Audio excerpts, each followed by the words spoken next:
बिस्मिल्लाहिर्रहमानिर्रहीम। अस्सलाम वालेकुम। मेरा नाम है वकास असगर। स्टूडेंट्स, आज हम बात करेंगे PMA 158 लॉन्ग कोर्स का जो अभी टेस्ट आ रहा है तमाम सेंटर्स के अंदर 21 अप्रैल को। जो जो MCQs आए हैं इस वीडियो के अंदर हम वो डिस्कस करेंगे। अब इन स्लाइड्स के अंदर मैंने ऐड किया जी इस्लामिक स्टडी के कुछ MCQs होंगे 1 से लेकर जो है 10 तक। उसके बाद जनरल नॉलेज के जो क्वेश्चंस आए हैं, फिर करंट अफेयर यहाँ पर डिस्कस किया जाएगा। पाकिस्तान की हिस्ट्री में से जो क्वेश्चंस आए हैं, इंग्लिश और मैथ के जो क्वेश्चंस आए हैं, मैं आपको पहले भी बता चुका हूँ कि हर स्टूडेंट को एकेडमिक डिफरेंट होता है और हो सकता है आप में से किसी को इंग्लिश ज़्यादा आ रहा हो, किसी को हो सकता है कि जो जीके है या जो पाकिस्तान की हिस्ट्री है वो ज़्यादा आ रहा हो, किसी को करंट अफेयर ज़्यादा आ रहा होता है, किसी को इस्लामिक स्टडी इस दफ़ा बहुत ज़्यादा स्टूडेंट्स को आ रहा है। और एक और चीज़ जो मैं अनाउंस करना चाह रहा हूँ वो ये है कि आप लोगों में से काफ़ी स्टूडेंट्स पूछ रहे हैं कि सर फिजिकल स्टैंडर्ड्स के बारे में बता दें। तो स्टूडेंट्स, हमें कराची सेंटर जो हो गया और उसके अलावा आपके पास आ जाता है फैसलाबाद से। कुछ स्टूडेंट्स ने ये बताया कि जो आपका फिजिकल टेस्ट वेबसाइट के ऊपर मेंशन है ना वही हो रहा है। अभी तक हमें 2 सेंटर्स की शहादतें मसूल हुई हैं कि जो आपका टेस्ट लिखा हुआ है जैसे कि 1 किलोमीटर है, 1.6 किलोमीटर नहीं है, 1 किलोमीटर होगा आपका रनिंग टेस्ट। और उसके अलावा 15 रेपिटेशन जो है वो सिटअप और पुशअप्स की हैं। पुलअप्स रिमूव कर दी गई हैं और डिच क्रॉसिंग भी रिमूव कर दी गई है।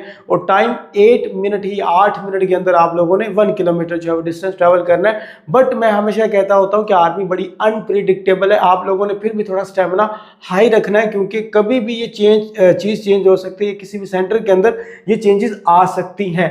और अब ये जो अगर आप ये मेरी जो वीडियो है अगर आपने देखनी होती है पूरी, एक कंप्लीट वीडियो देखा करें क्योंकि मैं हर एक MCQs के अंदर 3-3 फर्दर MCQs करवा रहा होता हूँ। साथ में अपना पेन और जो भी कॉपी या रजिस्टर ले लें, पेजेस ले लें। आपने उन टॉपिक्स के रेलिवेंट जो भी क्वेश्चंस हैं वो लिखते जाना है, ये नहीं भूलना। जो भी बच्चा इस वक्त वीडियो देख रहा है अभी मैं आपको भी बता भी देता हूँ। देखिए जैसे ये MCQs है, MCQs तो ये एक सिंगल है लेकिन मैं आपको इसकी थोड़ी सी हिस्ट्री या इसकी थोड़ी सी एक्सप्लेनेशन बताऊंगा, इसके फर्दर जो MCQs है वो भी बताऊंगा। तो सारे MCQs तो 50 MCQs को हम ऑलमोस्ट 150 तक ले जाते होते हैं। तो देखिए यहाँ पर विच सूरा of the holy Quran contains 2 बिस्मिल्लाह, 2 बिस्मिल्लाह कौन सी सूरत के अंदर है? तो यहाँ पर हमारे पास ऑप्शन है सूरा अल फातिहा, अल बकरा, तौबा, अल नमल है। तो हमारे पास जो आंसर आ जाता है वो सूरा अल नमल है। ठीक है, ये आपको पता हो गया। अब मैं जो आपको बता रहा हूँ जी, मैं और एक्स्ट्रा आपको MCQs करवाऊंगा। देखिए यहाँ पर ये क्वेश्चन एक और है कि ये 27th सूरा के अंदर जो है वो ये कुरान की कौन सी सूरा है? 27वीं सूरत है। अब एक दफ़ा जो बिस्मिल्लाह आती है वो कहाँ पे आती है? जब सूरह स्टार्ट होती है उसको वर्स 1 कह लें। फिर दूसरी जो है बिस्मिल्लाह वो कहाँ पे आती है? वो 30 नंबर वर्स पे आती है। और क्यों आती है, क्यों लिखी गई? हज़रत सुलेमान अलैहिस्सलाम ने जब मलका सबा को, क्वीन ऑफ शीबा जो है मलका सबा आप कह लें, उनको जब ख़त लिखा तो ख़त लिखते वक्त भी उन्होंने बिस्मिल्लाह लिखी। तो वो सूरह नमल के अंदर उस चीज़ का जिक्र करते हुए कुरान ने बिस्मिल्लाह लिख दी, तो 2 बिस्मिल्लाह हो गई। और सूरह तौबा एक ये MCQ, this is very very important. कौन सी ऐसी सूरह है जिसमें बिस्मिल्लाह है ही नहीं? तो वो हमारे पास सूरह तौबा है। और नमल के अंदर 2 बिस्मिल्लाह है। और क्यों है वो मैंने आपको बता दिया। यूं आपके 2 MCQs यहाँ बल्कि 3 MCQs यहाँ पर क्लियर होते हैं। अच्छा, जो हज़रत अबू बकर थे उनका टाइटल क्या था? तो आपको पैगंबरों के टाइटल, सहाबा इकराम के टाइटल, फिर कुछ ऐसे सिटीज़ उनके ओल्ड नेम, फिर कुछ ऐसे अरेबिक वर्ड उनके मीनिंग, जैसे फॉर एग्जांपल इस्लाम का मीनिंग क्या है, जिहाद का मीनिंग क्या है, कलमे का मीनिंग क्या है, रोज़े का मीनिंग क्या है, ज़कात का मीनिंग क्या है, ये वाला। तो ये हमारे पास क्या है? सिद्दीक द ट्रूथफुल, ये हमारे पास आ गया। अब यहाँ पर आपने कुछ और भी देखना है कि ये आ गया जी अल फारूक जो है वो हज़रत उमर रज़ी अल्लाह तआला अन्हु का उनका एक लक़ब था। ज़ुन्नुरैन हज़रत उस्मान रज़ी अल्लाह तआला अन्हु का लक़ब था। असदुल्लाह हज़रत अली रज़ी अल्लाह तआला अन्हु का लक़ब था। तो 3 यहाँ मज़ीद फर्दर मैंने आपको बता दिए, बाकी भी आपने चीज़ें याद रखनी है। नेक्स्ट है कि फादर नेम ऑफ हज़रत इब्राहिम अलैहिस्सलाम, ये बहुत अच्छी एक हिस्ट्री है। हज़रत आज़र अलैहिस्सलाम, आज़र आप कह दें क्योंकि वो नॉन मुस्लिम थे। ठीक हो गया। तो यहाँ पर क्या फादर ऑफ इब्राहिम जो आज़र थे। ठीक हो गया। अब यहाँ पर एक और चीज़ है जो कि मैं आपको बताना चाह रहा था कि इब्राहिम अलैहिस्सलाम इस कॉल्ड खलीलुल्लाह। एक तो ये आप याद रख लें, ये उनका लक़ब है, या तो फ्रेंड ऑफ अल्लाह इस तरह भी पूछा जा सकता है। और इनके जो इनके एंसेस्टर्स में से जो पैगंबर हुए कौन से हुए? होली प्रॉफिट मोहम्मद सल्लल्लाहु अलैहि वसल्लम। ये कहाँ से हुए? हज़रत जो इब्राहिम अलैहिस्सलाम है उनकी लड़ी यहाँ पर चलती आ रही है। तो प्रॉफिट मोहम्मद सल्लल्लाहु अलैहि वसल्लम एंड जीसस, हज़रत ईसा अलैहिस्सलाम, ये दो जो हैं हमारे पास ये एंसेस्टर्स आ जाते हैं। इनके जो एंसेस्टर्स हैं वो हज़रत इब्राहीम अलैहिस्सलाम है। तो हज़रत इब्राहीम अलैहिस्सलाम की आगे लड़ी चलती हुई तो यहाँ तक आती है। तो ये चीज़ें आपने याद रखनी है। और फिर इनके ये भी पूछा जाता है कि कौन से प्रॉफिट थे जिनका जो है ना वो फादर वो नॉन मुस्लिम थे, मतलब और भी होंगे लेकिन फेमस ज़्यादातर ये के। He was an idol maker, बुत बनाते थे। इब्राहीम अलैहिस्सलाम try to guide him but he refused Islam, उन्होंने फिर इस्लाम लाने से इनकार कर दिया। ठीक हो गया। उसके बाद toward which country did the first Muslim migrate, कौन कहाँ पर जो है वो हमारी जो हिजरत होती है, एथोपिया हिजरत हबशा की तरफ होती है। और वहाँ पर जो एक उनका बादशाह का नाम था वो नजाशी था। ये भी आप लोगों ने याद रखना, बस फर्दर कोई चीज़ याद करने की ज़रूरत नहीं है। अच्छा, नेक्स्ट है कि द हेबर प्रोसेस जो है वो आपके यहाँ पर गिवन है। और for industrial production of which compound, तो किस कंपाउंड के लिए यूज़ किया जाता है, ये अमोनिया NH3। ये एक जनरल साइंस का आप MCQ वैसे थोड़ा डीप डाउन जाके उन्होंने केमिस्ट्री का आप यूँ कह लें पूछ लिया। तो ये एक हेबर प्रोसेस होता है, इसके अंदर ये सारा कुछ है ना वो जो भी आपको चीज़ें नज़र आ रही है NH3 है, जो कि यहाँ पर हमारे पास अमोनिया है। तो ये एक प्रोसेस से गुजरता है, ये सारे कैटलिस्ट वगैरह। ये फर्दर फिर साइंस में हम चले जाएंगे, मैं आपको बस मोटा मोटा बताने लगा हूँ। खैर, इसको जाने दे, बस इतना सा आप याद कर लें। Which angle is angel is responsible for the sending down the rain, बारिश बरसाना। देखें, इस्लाम के अंदर जो है एंजल्स जो फरिश्ते हैं उनके कुछ ड्यूटीज़ मेंशन है। तो हज़रत मिकाईल अलैहिस्सलाम जो है उनकी जो ड्यूटी है वो क्या है, वो बारिश बरसाना है। और इसी तरह जो हमारे पास आ जाते हैं हज़रत जिब्राईल अलैहिस्सलाम, उनका काम था वही लाना। और जो हज़रत इसराफील है उनका काम है सूर फूंकना। क़यामत के दिन हज़रत इज़राइल अलैहिस्सलाम का काम है कि वो मलकुल मौत हैं, जान लेते हैं, रूह निकालते हैं। उसके बाद how many surahs are there in the holy Quran, कुरान के अंदर कितनी सूरह हैं, तो वो 114 सूरह है। इसके बारे में कुछ और भी आपको कुरान के बारे में पता होना चाहिए। 30 पाराज हैं और उसके अलावा आयात हैं 6236। और लार्जेस्ट जो सूरह है वो हमारे पास अल बकरा है। हमने पहले अल बकरा की क्वालिटीज़ भी देखी जो कि एग्ज़ाम के अंदर पूछी जाती हैं। ठीक है, उसमें लॉन्गेस्ट जो है हमारे पास वर्स भी थी और 3 पारास के अंदर है। तो ये सारा कुछ आपको पता हो। टोटल वर्सेस यहाँ पर पूछी जा सकती हैं 286 है। शॉर्टेस्ट जो सूरह है वो सूरह अल कौसर है 3 वर्सेस पे। फर्स्ट रिवील जो की गई थी सूरह अल अलग की गई थी। लास्ट जो रिवील की गई है वो अल नसर की गई है। तो ये आप लोगों ने एक एक चीज़ यहाँ पे लिखते जाएं, जो भी आप कॉपी पेंसिल लेके बैठे हुए हैं।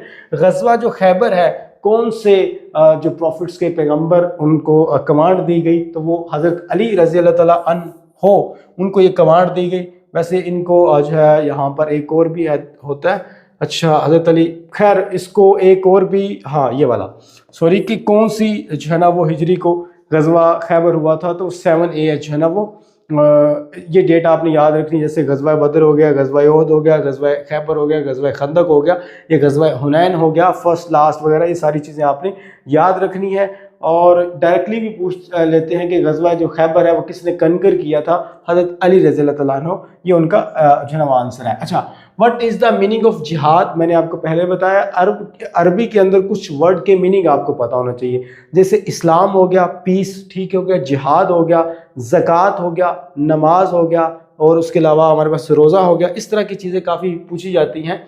अच्छा, टू स्ट्राइव या टू स्ट्रगल, कोशिश करना, जिद्दोजहद करना। और उसके अलावा हमारे पास आ जाता है, ठीक है, बाकी जिहाद की किस्में भी अक्सर अगर कोई ज़्यादा इस्लामिक स्टडी को लाइक करने वाला है तो इंटरव्यूअर पूछ सकता है। तो जिहाद बिन नफ्स होता है, जिहाद नफ्स होता है, जिहाद बिल कल्म होता है, तो आप यूँ कह लें, और जिहाद बिल माल होता है। चले, उसके बाद नेक्स्ट है the sinoatrial node is located in which chamber of the human heart. ये बायोलॉजी का क्वेश्चन है। यहाँ पर ये आपको नोड जो है वो नज़र भी आ रही है।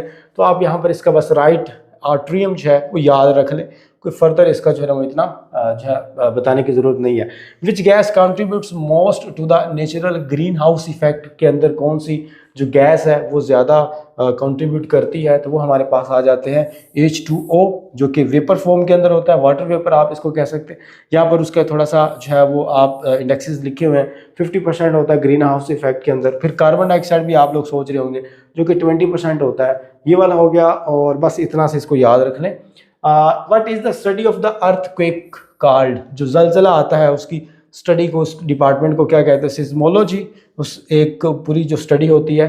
अच्छा, इसको जो आप यूँ कह लें सिस्मोलॉजी तो स्टडी करते हैं, और जो एक रिचर्ड स्केल होता है, ये वो स्केल होता है जब हम अर्थक्वेक को इससे मेजर करते हैं। ये स्केल किस तरह का होता है, और ये इस तरह का वहाँ पर बना होता है, ठीक है। अभी हमारे यहाँ जो आए थे ज़लज़ले वगैरह, तो ये ऑलमोस्ट 10 तक जाता है। जो 1 से लेकर 5 तक होता है वो आप यूँ कह लें कि 1 से 4 तक नॉर्मल होता है, 5 से अगर 7 तक जो डेंजरस होता है, 7 प्लस जो होता है वो मोर डेंजरस, एक्सट्रीम लेवल पर चला जाता है। यहाँ पर उन्होंने मेंशन लिखा है, बड़ा इंपॉर्टेंट है ये वाला, कि जो कश्मीर के अंदर 2005 को अर्थक्वेक आया था उसका मैग्नीट्यूड 7.6 का था। ये ऐसे स्केल मैंने आपको बताया कि 7 से ऊपर वाला एक्सट्रीम लेवल पे होता है, और उसमें 75,000 जो है वो अमवात हुई थी, डेथ्स हुई थी। उसके बाद नेक्स्ट है कि what is the most abundant gas in earth's atmosphere. अच्छा, ये चीज़ आप लोगों ने सारों ने गौर से देखनी है और गौर से सुननी भी है और गौर से इसको लिखना भी है, क्योंकि ये एक बड़ा इंपॉर्टेंट एमसीक्यू है, बट ये कन्फ्यूजन क्रिएट करता है। बिस्मिल्लाहिर्रहमानिर्रहीम, अस्सलाम वालेकुम students, my name is Waqas Asghar and I am recommended from PMA 153 long course. PMA 157 long course में अल्हम्दुलिल्लाह मेरे पास 1800 कैंडिडेट्स थे, जिसमें 98% स्टूडेंट्स ने अपना इनिशियल क्लियर किया। अभी 158 PMA लॉन्ग कोर्स में मैं आपको वही नोट्स और कुछ अपडेटेड नोट्स प्रोवाइड करने जा रहा हूँ, और 100% गारंटी है प्रोजीनियर स्टूडेंट्स की तरफ से। अगर आप ये चंद MCQs कर लेते हैं आपका इनिशियल पास हो जाएगा। सबसे पहले हम आपको प्रोवाइड करेंगे 105 वर्बल इंटेलिजेंस की एक फ़ाइल और उसके मॉक टेस्ट। उसके साथ साथ हम आपको प्रोवाइड करेंगे नॉन वर्बल की बुकलेट और उसके मॉक टेस्ट। फिर आपको एकेडमिक के 4 पार्ट्स प्रोवाइड किए जाएंगे, current affair, general knowledge, English and math और उसके मॉक टेस्ट। इसके साथ साथ आपको 2 स्पेशल व्हाट्सएप ग्रुप के अंदर ऐड किया जाएगा। तो अगर आप हमारे गिवन नंबर पर टेक्स्ट करते हैं, हम आपको फौरी तौर पर ये डेटा ट्रांसफ़र कर देंगे, 2 स्पेशल व्हाट्सएप ग्रुप के अंदर ऐड भी कर देंगे। मुझे इजाज़त दीजिए, थैंक यू, अल्लाह हाफिज़। अच्छा, नाइट्रोजन है, बड़े लोग ऑक्सीजन लगा देते हैं। अभी मैं आपको बताता हूँ नाइट्रोजन क्यों है और ये सारी चीज़ें क्यों हैं। अच्छा, जो नाइट्रोजन है वो कहाँ पर 78% है, वो है अर्थ के एटमॉस्फेयर पे, लेकिन और ऑक्सीजन वगैरह यहाँ पर 21% है, इससे कम है, और बाकी ये सारी लिखी हुई हैं कार्बन डाइऑक्साइड। यहाँ पर ये आपने नोट लिखना है, the most abundant in earth crust, जो वहाँ पर ऑक्सीजन है। अर्थ की जो क्रस्ट है ना, वहाँ पर एटमॉस्फेयर तो बहुत ऊपर जाके आता है, तो 46% अगर आपसे पूछा जाएगा अर्थ क्रस्ट तो वहाँ ऑक्सीजन ज़्यादा है, लेकिन अगर अर्थ की एटमॉस्फेयर के बारे में बात हो तो वहाँ पर नाइट्रोजन ज़्यादा है, जो कि 78% है। उसके बाद WHO, आपको पता होगा, मैंने पहले भी बताया कि जो ऑर्गेनाइजेशंस हैं आपने उनके हेडक्वार्टर और सेक्रेटरीज़ के नाम और कब वो बनी, पाकिस्तान ने उनको कब ज्वाइन किया और उसके कितने मेंबर्स हैं वो आपने याद रखना है। तो कौन सी सिटी के अंदर है स्टूडेंट्स, हमारे पास यहाँ पर जिनेवा स्विट्ज़रलैंड के अंदर मौजूद है। अब हम इससे रिलेटेड कुछ और भी यहाँ पर जो है ना वो मैं आपको बता रहा था कि ये कब बनती है। तो 1948 के अंदर क्या बनता है, WHO वर्ल्ड हेल्थ ऑर्गेनाइजेशन, और उसके अलावा यहाँ पर ठीक है, ये सारे हो गए। अच्छा, इसका जो UN का जो हेडक्वार्टर है ये एक अलग से हमारे पास ऑर्गेनाइजेशन आ जाती है, वो न्यूयॉर्क के अंदर है। IMF and the world bank, आप लोगों ने बड़ा नाम सुना होगा, वाशिंगटन DC के अंदर है। बाकी नेटो, हाँ, ब्रसल्स बेल्जियम के अंदर है। तो ये वाले आपने कैपिटल याद रखने हैं और इनके हेडक्वार्टर, सॉरी। अच्छा, the border line between China and India, India और चाइना के दरमियान जो बॉर्डर लाइन है वो कौन सी है, उसको मैकमोहन लाइन कहा जाता है। उसके अलावा कुछ और चीज़ें भी यहाँ पर है, ये आप देख लें। चले, इसको वैसे याद करने की ज़रूरत नहीं है, चाइना और इंडिया के जो डिस्प्यूट वगैरह हुआ था। फिर हमारे पास आपको पता होगा ड्यूरल लाइन जो है वो हमने पाकिस्तान और अफगानिस्तान के दरमियान जो बाउंड्री होती है उसको कहा जाता है 1893 हेनरी ड्यूरन ने ये बनाई। रेड क्लिफ लाइन जो है वो पाकिस्तान और इंडिया के बॉर्डर को कहा जाता है। LOC लाइन ऑफ कंट्रोल जो है वो कश्मीर के साथ हमारी आती है। उसके बाद ही who has scored the most wickets in the test cricket history, तो वो हमारे पास मोतिया इस तरह का कोई नाम है, श्रीलंकन है। उन्होंने जो है ना वो उनकी सबसे ज़्यादा विकेट्स हैं जो कि 800 विकेट्स होती हैं। उसके बाद ये शेन हैं जो ऑस्ट्रेलिया से हैं और उनकी 701 है। अनिल जो इंडिया से हैं 619 है, और वसीम अकरम पाकिस्तान से हैं जो कि 414 है। Jabir bin Hayyan is known as the father of which science, Pakistan कह रहा हूँ, मुसलमानों के कुछ 4-5 साइंटिस्ट हैं, बस उनके आपने फेमस काम याद रखने होते हैं, वो यहाँ पर मैं आपको बता भी देता हूँ। केमिस्ट्री के जो हैं वो जाबर बिन हयान फादर समझे जाते हैं। इसके अलावा हमारे पास आ जाता है जी मुस्लिम साइंटिस्ट जो बाकी हैं वो कौन से हैं, वो आ जाता है अल-ख़ारज़मी। इनका आपने याद रखना है, जिनको अल-जबरा का फादर समझा जाता है। इब्ने सीना जो मेडिसिन के अंदर इन्होंने काफ़ी ज़्यादा चीज़ें इनोवेट भी की, या आप कह लें डिस्कवरी की और इन्वेंशंस की। अल बेरूनी जिसको आप कहा जाता है, जियोलॉजी, एंथ्रोपोलॉजी, ये उनके जो है ना उस्ताद माने जाते हैं। What is the capital of Turkey? Turkey का कैपिटल कौन सा है? सारों को पता होगा, अंकारा। और इसके अलावा इस्तांबुल जो है वो इसका लार्जेस्ट सिटी है, ये आपने याद रखना है।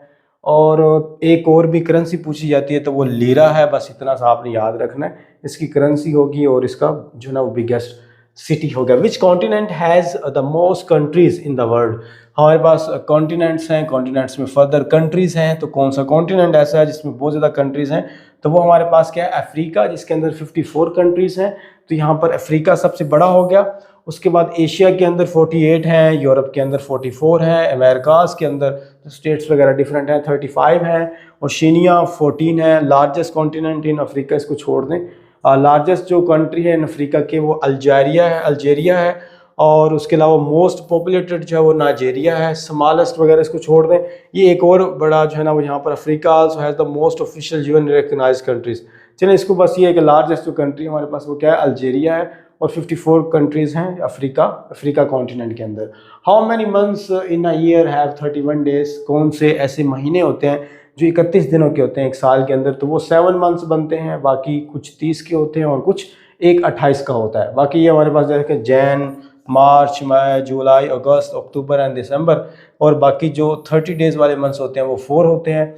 और जो हमारे पास 28 डेज़ का होता है वो फेब का होता है। और एक लीप ईयर भी आता है जो कि 4 साल बाद होता है, जब जो है 29 दिनों का हो जाता है हमारे पास फरवरी। एक क्वेश्चन आ जाता है कि leap year comes after how many years? तो वो 4 ईयर होता है।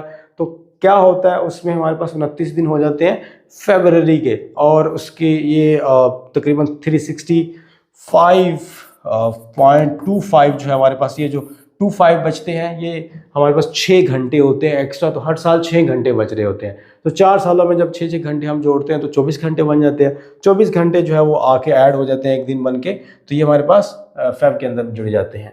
What is the capital of Argentina? Argentina का कैपिटल क्या है? तो वो हमारे पास आता है ब्यूनस एयर्स।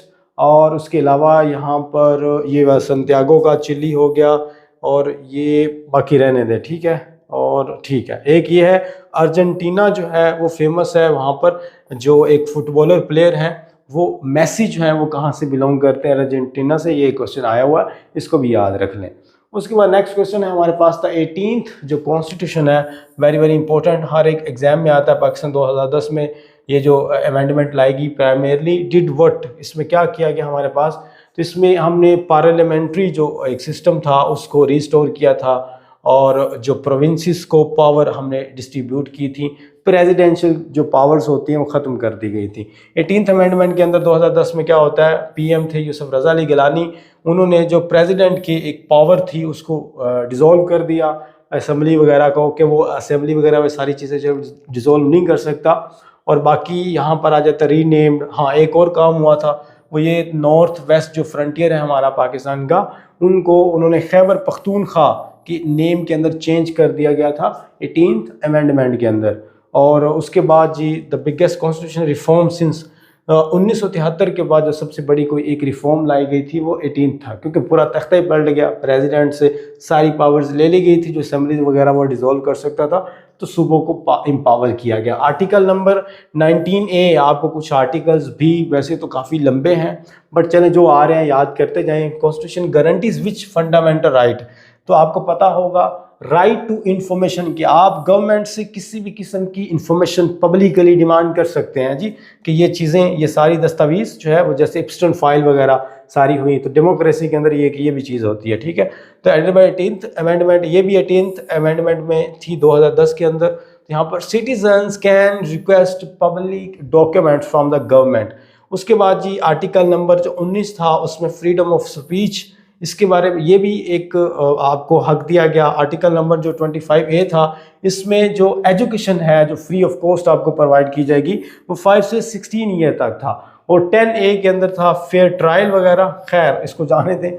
बाकी ये article number 19 freedom of speech को इलेबोरेट करता है। आर्टिकल नंबर 25A आपको राइट देता है एजुकेशन का, जो कि आप यहाँ पर 5 से लेकर 16 ईयर तक आपको फ्री एजुकेट किया जाएगा, जो गवर्नमेंट के स्कूल्स भी थे आजकल जो बंद हो रहे हैं। The strait of Hormuz connects the Persian Gulf with which body of the water, ये करंट अफेयर है, आप यूँ समझ लें। है तो हमेशा से एक ही रहा है, बट अभी ये हॉट टॉपिक बना हुआ है। तो अरेबियन सी है, गल्फ ऑफ ओमान। तो स्ट्रेट ऑफ हुर्मस जो है, इसमें ज़्यादातर जो पूरी दुनिया का आई थिंक 20 या 20% जो दुनिया का ऑयल है, जो तेल है, वो यहाँ से गुजरता है, इसलिए ये बहुत ज़्यादा इम्पोर्टेंट है।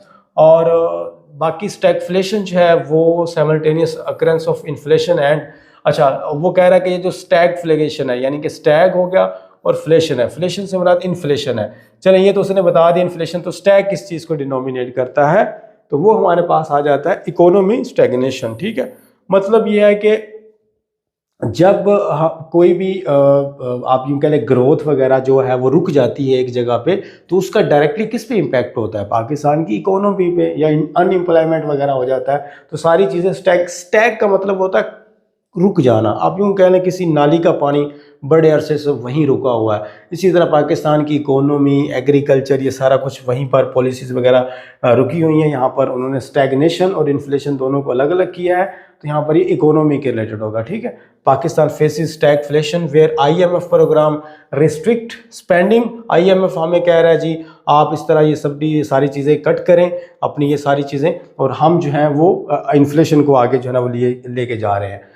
CPEC जो है वो चाइना पाकिस्तान इकोनॉमिक जो कॉरिडोर है वो गवादर को चाइना के किस सिटी, किस रीजन से मिलवाता है, तो वो है काशगर, शिनजियांग प्रोविंस।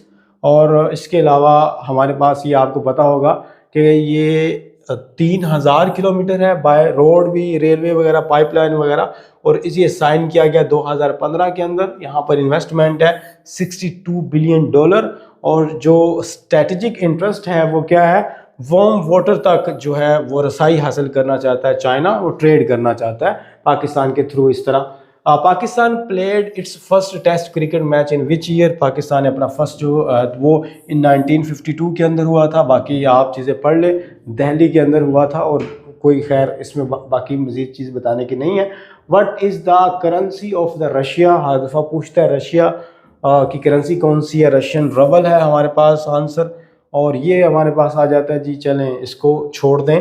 अब ये वाला जो है ना अदर कंट्रीज, दिनार जो है वो बड़ी दफ़ा पूछा गया, कभी जो कुवैत की अक्सर करेंसी पूछते हैं, जो कि दिनार। फ्रांक जो है वो हमारे पास स्विट्ज़रलैंड की है, और रियाल जो है वो कतर की भी है और सऊदी अरेबिया की भी है। तो ये भी क्वेश्चन पूछा जाता है। नेक्स्ट है द सार्क, मैंने बार बार बात कर रहा हूँ, organization very very important. South Asian Association for Regional Cooperation, permanent secretariat is, आपको पता है ये खटमंडो नेपाल के अंदर है। थोड़ा सा इसके बारे में हम देख लेते हैं। फाउंडेड ये इन 1985 के अंदर जब वो सार्क बनती है ढाका के अंदर, और उसके 8 मेंबर्स थे, जिसमें पाकिस्तान, इंडिया, बांग्लादेश, नेपाल, भूटान और श्रीलंका, मालदीव, अफगानिस्तान। जो इसका सार्क का हेडक्वार्टर है वो खटमंडो के अंदर मूव किया गया इन 1987 के अंदर, और हेडक्वार्टर जो SCO है बड़ा इंपॉर्टेंट है, वो बीजिंग के अंदर है। ठीक है, तो ये हमारे पास आ गया the first US president to visit Pakistan. अभी तक ये इसी MCQ को लिए फिरते हैं, डिवाइड डी एसनवॉर, तो ये हमारे पास 1959 के अंदर आता है। उसके बाद जी आ गया Nobel prize ceremonies began in which year, तो यहाँ पर भी हमारे पास 1901 के अंदर, 1901 के अंदर नोबेल प्राइजेस वगैरह की सेरेमनीज स्टार्ट हुई, और जब फर्स्ट जो बंदा था जिसने इसको एस्टेब्लिश किया उसका ख़ुद का नाम भी अल्फ्रेड नोबेल था। इसके अंदर जो कैटेगरीज हैं, फिज़िक्स में भी नोबेल प्राइज़ दिए गए हैं, केमिस्ट्री में भी, मेडिसिन भी, लिटरेचर भी और पीस भी। बाकी अभी इकोनॉमिक्स नोबेल जो है ना वो ऐड किया गया 1969 के अंदर। और पाकिस्तान के अंदर जो है बड़ी दफ़ा पूछा गया डॉक्टर अब्दुल सलाम है, जिनको फिज़िक्स का मिला 1979 के अंदर। ये आपने ये दोनों चीज़ें याद रखनी है। दूसरे नंबर पर हमारे यहाँ मलाला यूसुफ़ज़ई थी, जिनको पीस की वजह से मिला 2014 के अंदर। उसके बाद ये नेक्स्ट है the third governor general of Pakistan, तो ये हमारे पास डिफरेंट जो है वो तरतीब लिखी हुई है। फर्स्ट जो थे वो कायदे आज़म मोहम्मद अली जिन्ना थे, 1 साल रहे। फिर सेकंड ख्वाजा नाज़मुद्दीन रहे, उसके बाद थर्ड गुलाम मोहम्मद आ गए और फोर्थ जो है वो सिकंदर मिर्ज़ा जो है उन्होंने एब्रोगेट कर दिया था पाकिस्तान का फर्स्ट जो कॉन्स्टिट्यूशन था 1956 के अंदर। फिर उन्होंने मार्शल लॉ इम्पोज कर दिया। इन 1958 के अंदर जो अयूब खान है उन्होंने उसको बरतरफ कर दिया। अच्छा, इन 1965 Pakistan India war lasted how many days, कितने दिन तक 1965 की जंग जो है वो जारी रही? तो वो 17 डेज 6 से लेकर जो है वो 23 सितंबर 1965 तक जो है ना ये जंग जारी रही।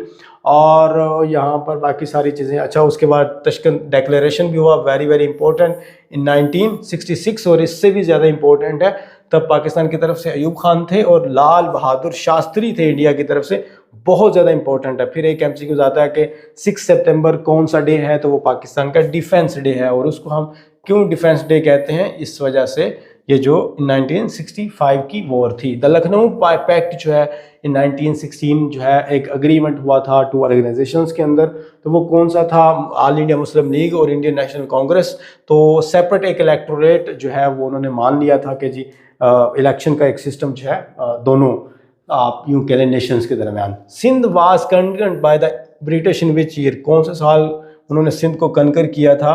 तो 1843 जब एक उसने कहा था, जनरल ने चार्ल्स ने कहा था लैटिन में आई हैव सिंध, ठीक हो गया। फिर पंजाब एनेक्स किया गया 1849 के अंदर, और फिर बलूचिस्तान को छोड़ दें। और ये वाला भी आप याद कर सकते हैं कि NWFP सेपरेटेड फ्रॉम पंजाब इन 19। तो खैर ये भी इतना इंपॉर्टेंट नहीं है, बस इतना ही सही है 1843, ऐसे मैस क्रिएट हो जाएगा। टेक्सला जो है वो is located in which district? तो आपको पता है सारों को, रावलपिंडी के अंदर है। ये हमारी बहुत पुरानी जो है वो एक यूँ कह लें कि सिविलाइजेशन है, ठीक है। Great centres of the Buddhist learning, Gandhara बहुत मशहूर था सिविलाइजेशन, जो कि 2600 कबल मसीह जो है वो है हम यहाँ पर आती है। तो ये वाली जो शुरू होती है। अच्छा, चोरी चोरा इंसिडेंट जो हुआ था 1922 के अंदर, तो in which country and caused Gandhi to stop which movement? तब गांधी की कौन सी जो है वो मूवमेंट चल रही थी जिसकी वजह बना उसको स्टॉप करने का? तो वो बड़ा मशहूर है जी, इंडिया के अंदर नॉन कोऑपरेशन जो मूवमेंट थी वो चल रही थी गांधी की तरफ से। हुआ क्या था, फरवरी इन 1922 के अंदर एक मॉब था, कुछ लोग थे, उन्होंने पुलिस स्टेशन पे धावा बोल दिया, जिसकी वजह से 22 लोग मारे गए वहाँ पर। और जो गांधी था, तो उनकी नॉन कोऑपरेशन जो मूवमेंट है वो वहाँ पे ख़त्म कर दी थी। अच्छा, ये बड़ा एक अच्छा आप यूँ समझ लें हुआ कि डिसअपॉइंटेड मुस्लिम लीडर्स इंक्लूडिंग मौलाना मोहम्मद अली जोर, it showed Congress couldn't protect Muslims from sudden policy reversal. तो इनका कोई पता नहीं चलता था कि कभी ये मुसलमानों के अगेंस्ट हो जाते थे, कभी मुसलमानों के साथ के नारे लगाने लग जाते थे, लेकिन यहाँ पर हमें थोड़ा पता चलने लग गया था, तो कायदे आज़म की तरफ से भी। तो खैर, मुस्लिम बाग जो है Balochistan is famous for which mineral? अच्छा, बार बार आता है, बच्चों वाला सवाल है, क्रोमाइट बार बार आता है और हर एक तरह के एग्जाम में ये पूछा गया है। अच्छा, उसके अलावा जी कोयटा के अंदर जो है वो कोल है, सुई गैस जो है वो सुई के मुकाम पे है। खेड़ा एक इम्पोर्टेंट है, पंजाब के अंदर है। खेड़ा का ज़्यादातर लोग जो है वो पंजाब जो है ना वो बाहर निकल जाते हैं, KPK की तरफ लगा देते हैं। साल्ट है जो कि लार्जेस्ट माइन है इन द वर्ल्ड, दुनिया की लार्जेस्ट माइन कहाँ पे है? पंजाब, खेड़ा के मुकाम के ऊपर, ठीक हो गया। बाकी खैर कोई याद करने की ज़रूरत नहीं है। In which Islamic month did Pakistan come into existence? चले जी, माशाल्लाह, पाकिस्तान रमज़ान के अंदर जो वो बना 27 रमज़ान को। और उसके अलावा आगे चलते हैं, the Rann of Kutch boundary line between Pakistan and India is also called. तो ये 24th पैरेलल लाइन है। खैर, इसका आप कंफर्म कर लीजिएगा। वैसे जब 1965 की वार हुई थी तो ये भी एक रीज़न चल रही थी, तब शायद लिखा हो border before the main 1965 war settled by the international, ठीक है। तो ये हमारे पास आ गया। अच्छा, बाबूसर पास जो है गिलगित बल्तिस्तान को किस वैली से मिलाता है? तो वो कागान वैली के साथ इसको कनेक्ट करता है। उसके अलावा ठीक है, बाकी कोई ज़रूरत नहीं है। Near Naran famous for stunning scenery connect, ठीक है जी, पता है सानू। What does the word ubiquitous? तो ये इसका मीनिंग क्या बनता है, ये हमारे पास बनता है जी प्रेजेंट एवरीवेयर, फाउंड एवरीवेयर, ये इसका मीनिंग बनता है। उसके अलावा लैटिन ओबीक से निकला है जिसका मतलब होता है एवरीवेयर। खैर बस इतना सा याद रखना। एंटोनियम वगैरह इसका रेयर है, जो हर जगह नहीं मिलता, बड़ा एक्सेप्शन केस होता है। What is the antonym opposite meaning of magnanimous? Magnanimous जो है उसका ऑपोजिट क्या होता है, तो वो पैटी होता है। अच्छा, मैग्नेनिमस का मतलब होता है एक ऐसा फ्याज जो खुले जहन का हो, बड़े दिल का मालिक हो, तो यहाँ पर आप पैटी या स्मॉल माइंडेड इसको कह सकते हैं। और उसके बाद choose the current sentence, no sooner the meeting started then the electricity failed. अच्छा, जहाँ पर भी नो सूनर आ जाए ना, वहाँ पर बस सिंपल सा आपने याद रखना है, वहाँ पर हैड आ जाता होता है। इसमें और कोई बड़ी जो है वो आपने कोई तिगड़म नहीं लगाना, इसमें सिर्फ यही है कि आपको पास्ट परफेक्ट के अंदर चलना, नो सूनर जहाँ पर भी आ जाए वहाँ पर आपने हैड लगा देना। वो हो सकता है यहाँ पर लिखा भी है, चले no sooner had plus subject plus third form, had है जो पास्ट परफेक्ट है तो थर्ड फॉर्म ही लगेगी, फिर देन के बाद सिंपल पास्ट सेकंड फॉर्म वाला आ जाता है।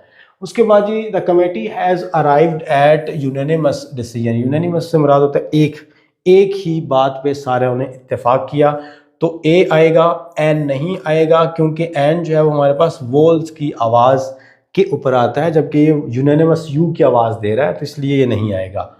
अच्छा, what is the synonym of the word loquacious? I think so यही इसकी प्रोनाउंसिएशन बनती है। इसका मतलब होता है चैटी, टाकेटिव, जो बहुत ज़्यादा बातें करता है उसको हम कहते हैं। और the 14th day of the month is Monday, what will the 26th day? ये एक बड़ा सिंपल सा होता है, मैं वैसे आपको बता देता हूँ कि जो भी नंबर गिवन होता है उसमें 7 तब तक आपने ऐड करने जब तक उसके करीब ना पहुँच जाए। तो ये हमारे पास कितने हो जाएगा, या आप ये कह लें कि 7 प्लस 7, तो ये 14 प्लस 7 कितना हो गया 21, तो ये 4 भी आपने ऐड करना था, तो ये हमारे पास कितना हो गया, ये 25 हो गया। तो 25 को भी मंडे बन रहा है, 26 को क्या हो जाएगा, मंडे के बाद ट्यूसडे आता है। तो ये कुछ रूल्स होते हैं स्टूडेंट, ये हम अपनी क्लासेस के अंदर सिखाते हैं। अब इसको एलैबोरेट करने के लिए बेसिक सिखाना पड़ेगा। खैर, ये इसका जो आंसर है वो हमारे पास ट्यूसडे बनता है, क्योंकि 7 हमने ऐड करते हैं ना। यहाँ पर कुछ तरतीब लिखी भी हुई, आप खुद भी देख सकते हैं। उसके बाद जी सेकंड लास्ट है कि 80% ऑफ 80। अच्छा, आपको पता है परसेंटेज का मतलब होता है 1/100, तो आप इसको इस तरह अंदाज़ा कर सकते हैं। ये 80 के साथ जो है वो क्या लगा हुआ है, 1/100 लगा हुआ है, और ये 0 इस 0 से कट जाएगा, ये 0 इस 0 से कट जाएगा, 8 को इस 8 से जो 80 वाला है इससे मल्टीप्लाई करेंगे, तो जो आंसर आएगा वो हमारा बेसिकली आंसर होगा, जो कि 64 है। ठीक होगा, ये कुछ रूल्स है। उसके बाद ये लास्ट वाला है कि what is the probability of the getting a head when a fair coin is tossed? जब आप एक सिक्का उछालते हो तो कितने % चांस होता है उसका हेड आएगा? तो सिंपल सा जी, इसमें 0.5% यानी कि आधा चांस होता है। जाहिर है कि या फिर वो हेड आएगा या फिर टेल आएगा, तो 50-50% चांस हुए दोनों के। तो यह वाला हमारा यहाँ 50 कंप्लीट हो गया। पहले वीडियो के अंदर मैंने 50 करवाए थे, 50 आज की वीडियो के अंदर टोटल 100 MCQs हो गए। लेकिन अगर आप गौर से देखेंगे तो ये ऑलमोस्ट बनेंगे 300 MCQs। और उसके साथ साथ जो हमारे नोट्स थे, अल्हम्दुलिल्लाह 96% हमारे नोट्स में से आया है एकेडमिक। जो चीज़ें थोड़ी सी नहीं आई वो मैं यहाँ पर इलेबोरेट कर देता हूँ, इसकी PDF बना के मैं पेड ग्रुप के अंदर शेयर कर देता हूँ। मॉक टेस्ट होते हैं, सारा कुछ अभी मैं आपको नोट्स का बता देता हूँ। आप लोगों ने जब मेरी वीडियो देखनी है तो रजिस्टर वगैरह वहाँ पर आप लिखते जाइए। कोई चीज़ गलत हो जाए तो कमेंट बॉक्स में बता दिया करें, कोई क्यूरी हो तो वो भी कमेंट बॉक्स में ड्रॉप कर दिया जाए करें, मैं ना रिप्लाई कर सकूँ, अदरवाइज़ दूसरे कैंडिडेट्स दे के रिप्लाई कर सकते हैं। ठीक है, तो बस यहाँ तक था। इंशाल्लाह बाकी वीडियोस आपके सब पास आते रहेंगे। और अभी हम नोट्स की तरफ चलते हैं जी। आप नोट्स वगैरह अवेल कर सकते हैं, PMA 158 लॉन्ग कोर्स की कंप्लीट प्रिपरेशन कर सकते हैं। मुझे इजाज़त दीजिए, थैंक यू वेरी मच, अल्लाह हाफिज़। बिस्मिल्लाहिर्रहमानिर्रहीम, अस्सलाम वालेकुम students, my name is Waqas Asghar and I am recommended from PMA 153 long course. PMA 157 long course में अल्हम्दुलिल्लाह मेरे पास 1800 कैंडिडेट्स थे, जिसमें 98% स्टूडेंट्स ने अपना इनिशियल क्लियर किया। अभी 158 PMA लॉन्ग कोर्स में मैं आपको वही नोट्स और कुछ अपडेटेड नोट्स प्रोवाइड करने जा रहा हूँ, और 100% गारंटी है प्रो जूनियर स्टूडेंट्स की तरफ से। अगर आप ये चंद MCQs कर लेते हैं आपका इनिशियल पास हो जाएगा। सबसे पहले हम आपको प्रोवाइड करेंगे 105 वर्बल इंटेलिजेंस की एक फ़ाइल और उसके मॉक टेस्ट। उसके साथ साथ हम आपको प्रोवाइड करेंगे नॉन वर्बल की बुकलेट और उसके मॉक टेस्ट। फिर आपको एकेडमिक के 4 पार्ट्स प्रोवाइड किए जाएंगे current affair, general knowledge, English and math और उसके मॉक टेस्ट। इसके साथ साथ आपको 2 स्पेशल व्हाट्सएप ग्रुप के अंदर ऐड किया जाएगा। तो अगर आप हमारे गिवन नंबर पर टेक्स्ट करते हैं, हम आपको फौरी तौर पर ये डेटा ट्रांसफर कर देंगे, 2 स्पेशल व्हाट्सएप ग्रुप के अंदर ऐड भी कर देंगे। मुझे इजाज़त दीजिए। Thank you. अल्लाह हाफिज़।